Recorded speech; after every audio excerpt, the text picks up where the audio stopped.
आंखों में चमकीले सपने और दर्शन की अभिलाषा, हर दिन एक नई यात्रा, हर दिन पूरे होते अरमा। सफर का सामा, भोजन की सुविधा, ठहरने की व्यवस्था, दर्शन करते शीश नवाते श्रद्धालु, और ये सब कुछ निःशुल्क, आदर से, सम्मान से। मुख्यमंत्री तीर्थ योजना के अंतर्गत 40,000 वृद्ध श्रद्धालुओं ने निःशुल्क यात्रा की। आस्था का ये सफर प्रतिदिन जारी है। शानदार 4 साल भाग्यवंत मान देना।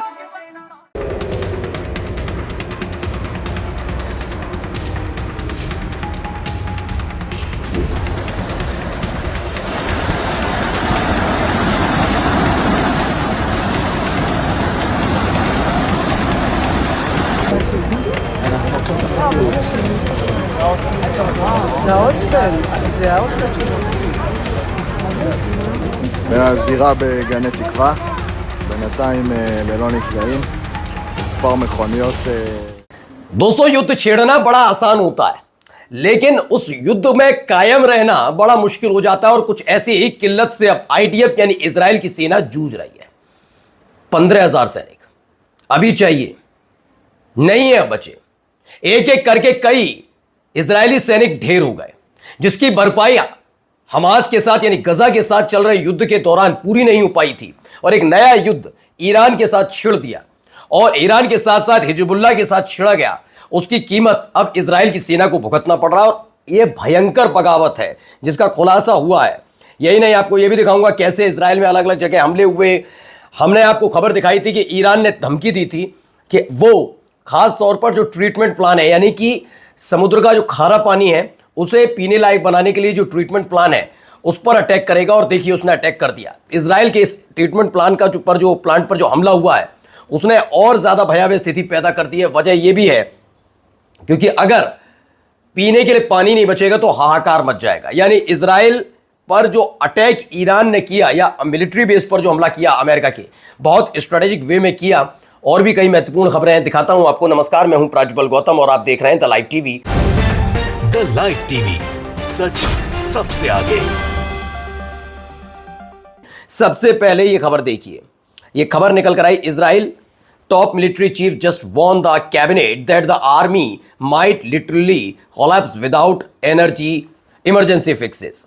तो ये क्लियर कर दिया गया है। खबर क्या निकल कर आई है, जरा पहले देखिए। इजराइल के शीर्ष सैन्य प्रमुख ने कैबिनेट को चेतावनी दी है कि आपातकालीन सुधारों के बिना सेना पूरी तरह से ध्वस्त हो सकती है। कई मोर्चों पर लड़ते हुए उनके पास 15,000 सैनिकों की कमी है। और नेतन्याहू का कहना है कि पास ओवर के बाद अनिवार्य सेवावधि बढ़ाई जा रही है। उनकी सबसे बड़ी समस्या क्या है? लगभग 80,000 जो ये ऑर्थोडॉक्स हैं जिन्हें सेवा में होना चाहिए, उन्होंने भर्ती नहीं कराई है, जिससे एक बड़ा राजनीतिक संकट भी पैदा हो गया है। ये टाइम्स ऑफ इजराइल और अनादोलू एजेंसी जो वहीं की है इजराइल की, उसके हवाले से ये खबर निकलकर सामने आई है। यानी भीषण कमी से जूझ रहे हैं नेतन्याहू की सेना। वहीं इजरायली सरकार में तनाव भी पैदा हुआ। चैनल 15 है इजराइल का, उसके मुताबिक इजराइल के वित्त मंत्री स्मोट्रिच ने कैबिनेट बैठक के दौरान चीफ ऑफ स्टाफ पर चिल्लाकर तनाव पैदा कर दिया। उन्होंने चीफ ऑफ स्टाफ से कहा, हिजबुल्लाह इस लड़ाई की अगुवाई कर रहा है और पासा पलट रहा है। यह क्लियर किया गया है कि पासा पलट कर रख दिया है इजराइल ने। ये इजराइल की तरफ से कहा जा रहा है कि हिजबुल्लाह की जो लड़ाई है, हिजबुल्लाह ने खेल खराब कर दिया उनका, ऐसा दावा लगातार वहां से किया जा रहा है। ठीक है, चलिए इसी के बीच एक और खबर है, पहले देखिए कैसे हमले हो रहे हैं। מהזירה בגני תקווה, בינתיים ללא נפגעים, מספר מכוניות עלו באש, חובשים של איחוד הצלה עם אמבולנס 75 פה במקום, סורקים לנפגעים, בינתיים ללא נפגעים।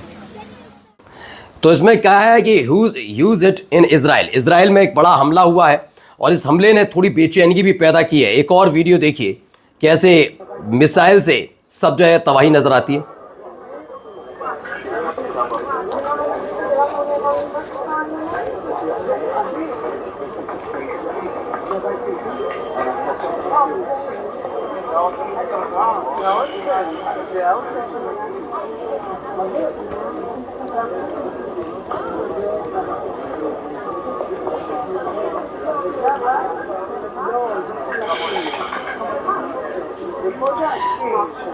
तो यहाँ मिसाइल गिरी, उसके बाद के हालात इजराइल के अंदर बने हैं। एक और हमला हुआ है, पहले हमला दिखाऊं, पहले देखिए Rumor says Yemen is mobilizing 1 million troops for a ground vision invasion into Israel. If this is true, most Muslim youth will join them. दरअसल खबर ये निकल कर आई है कि यमन यानी कि जहाँ पर हुती लड़ाके सक्रिय हैं वो यमन 1 मिलियन वहाँ की जो जनता है उनमें से लोगों को चुनकर ट्रेनिंग दे रही है जिससे इजराइल के ऊपर अटैक किया जाए। ग्राउंड रिपोर्ट की अभी तक खबर निकल कर आई थी, ग्राउंड ऑपरेशन की, माफी चाहूंगा, ग्राउंड ऑपरेशन अमेरिका करने की सोच रहा है ईरान पर, जिसमें दावा था कि सऊदी अरब भी साथ देने के लिए तैयार है। कुवैत ने तो कर दिया, लेकिन कतर ने हाल ही में एक डील साइन कर ली ईरान के साथ, ये खबर निकल कर आई। यानी अरब देश जो हैं वो बटे हुए हैं ईरान पर हमले को लेकर। इन सब के बीच यमन, लेबनान, इनकी नीति रीति स्पष्ट है। अब यहां पर क्या है, यहां पर यमन की तरफ से कहा जा रहा है कि उसने आम जनता में से 1 मिलियन लोगों को केवल नियुक्ति नहीं कराई बल्कि भर्ती की है, और ये सब अब इजराइल में घुसकर एक बड़ा हमला करने की तैयारी में जुटे हुए हैं। और वहां इजराइल में क्या हो रहा है, इजराइल में कहर बरप रहा है। देखिए हालात क्या बन गए।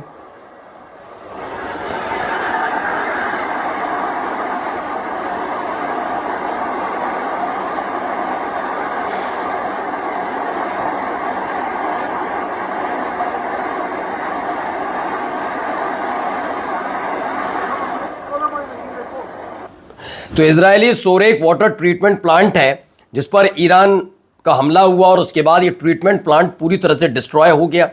आपको पता होगा कि जो खास तौर पर खाड़ी देश हैं, अगर मैं इजराइल का जिक्र करूं तो इनके पास पीने का पानी नहीं है। ये क्या करते हैं कि समुद्र का पानी लेते हैं, उस खारे पानी को पीने योग्य बनाने के लिए एक मशीन है इनके पास, पूरा प्लांट है, उस प्लांट का इस्तेमाल किया जाता है। यानी अगर ऐसे ही ट्रीटमेंट प्लांट पर अलग अलग जगह अटैक हुए, वाटर ट्रीटमेंट प्लांट पर, तो पानी के लिए गृह युद्ध इजराइल के अंदर छिड़ सकता है। देखिए एक और हाइफा में जो हमला हुआ उसकी वीडियो।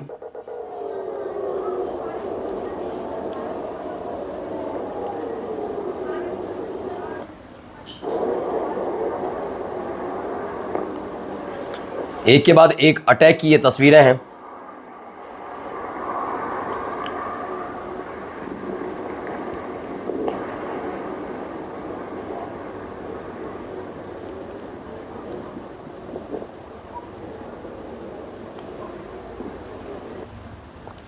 तो heavy barrage of rockets from Lebanon to Haifa and the Jezreel valley. तो यहाँ पर बड़ा हमला लेबनान की तरफ से हाइफा पर भी हुआ है और एक घाटी जो है इस पर भी हमला हुआ। एक के बाद एक बैरेज दागे गए। एक वीडियो जारी की गई है ईरान की मीडिया की तरफ से, देखिए। ये हाथों में हथियार लिए, बड़े बड़े हथियार, और इन हथियारों के जरिए एक चेतावनी भी जारी की गई है। इस वीडियो में बताया गया है कि युद्ध के लिए पूरी तरह से तैयार बैठा हुआ है ईरान, मतलब ग्राउंड ऑपरेशन के लिए अगर सोचा हुआ ईरान में घुसकर हमला करने की तो उसके लिए तैयार है। The hungry Iranian lions are waiting for you, यानी कि भूखे शेर तैयार हैं ईरान के, तुम्हारा इंतजार कर रहे हैं। आइए वहां दूसरी तरफ इजरायलियों के साथ क्या हो रहा है व्यवहार, देखिए। ये देखिए With the Qing Dynasty coin? No Israel, huh? You don't like Israel? So I can't shop here? Huh? No Israel? No, good. तो कहा जा रहा है ये शॉप ऑनर है कंबोडिया में। Hung a sign reading no entry for Israelis alongside a picture of Epstein. ये देखिए पीछे एक एप्स्टीन की तस्वीर लगी हुई है और नो एंट्री फॉर इजरायलीज की कहा जा रहा है कि इजरायलियों की एंट्री यहाँ पर मना है। और देखिए रूस के एक बड़े नेता हैं, उन्होंने क्या कहा। Мы видим, что наступает самый мощный энергетический кризис за всю историю человечества. К нему абсолютно не подготовлена ни Европа, ни Британия. Мало того, они сами выстрелили себе в ногу, отказавшись от российских энергоносителей. И поэтому наш прогноз очень... तो किरिल दिमित्रिएव है, इस रूस के एक बड़े अधिकारी हैं। उन्होंने चेतावनी दी है कि the most dangerous energy crisis in human history is approaching. उन्होंने कहा कि ये दुनिया की सबसे बड़ी एनर्जी क्राइसिस वाली स्थिति में हम पहुंच गए। इससे पहले पुतिन का भी बयान आया था जिसमें उन्होंने कहा था कि जितना नुकसान कोरोना काल के वक्त नहीं हुआ इंसानियत का, देशों का, उससे बड़ा नुकसान इस पूरे ईरान, इजराइल और अमेरिका युद्ध के दौरान हो रहा है और इसके लिए तैयार रहिएगा। और जाते जाते ज़रा एक तस्वीर देखिए यहाँ क्या हुआ।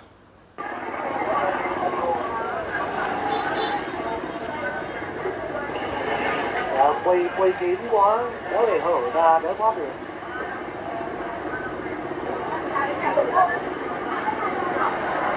lên được rồi kìa, lên được rồi, lên được rồi. देखिए कैसे बचाया गया। Còn mình á.